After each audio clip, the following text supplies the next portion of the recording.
Привет! На этой неделе у нас тема «Навсегда ли транзишн?».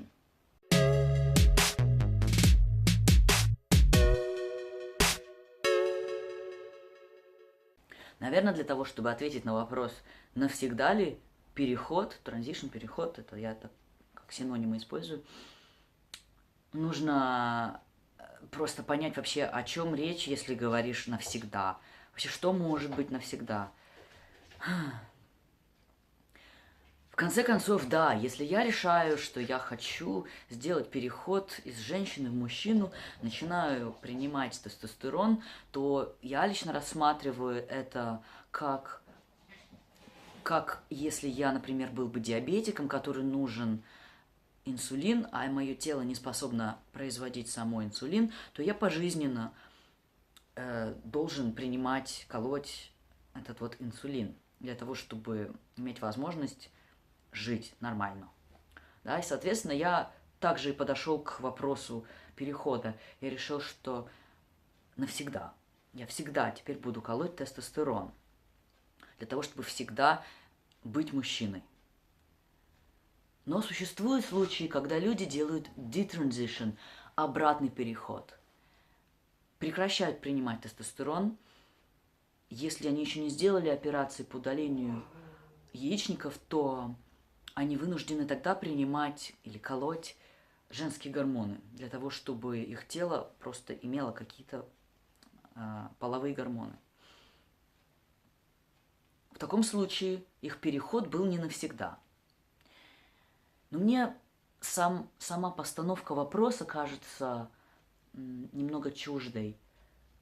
Что вообще в этом мире навсегда? И что такое навсегда? Я для себя знаю, что я чувствую себя мужчиной и всегда себя чувствовал мужчиной, если меня в течение моей жизни, от начала ее, моей сознательной жизни до сегодняшнего дня, кто-либо спросил бы, как я себя чувствую, кем, мужчиной или женщиной, мальчиком или девочкой, парнем или девушкой, я думаю, что я всегда бы ответил, что я чувствую себя принадлежащим к мужскому полу. Неважно, как выглядит мое тело. Одно дело, я там пытался подстроиться, не пытался подстроиться и так далее, но желание принадлежать к мужскому полу в моем случае у меня было всегда. И поэтому в моем случае я считаю, что оно, наверное, и не изменится. Я буду всегда принимать тестостерон. Но есть люди, для которых это не такое однозначное решение, и для них переход был бы не решением навсегда. И я считаю, что это сугубо индивидуально.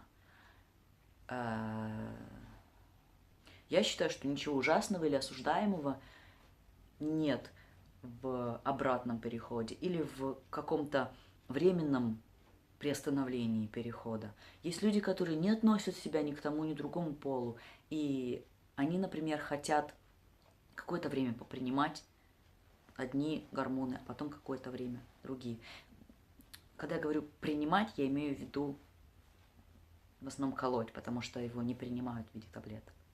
Гормон не принимают в виде таблеток. Вот таково мое мнение на эту тему. Спасибо за внимание и до следующего раза.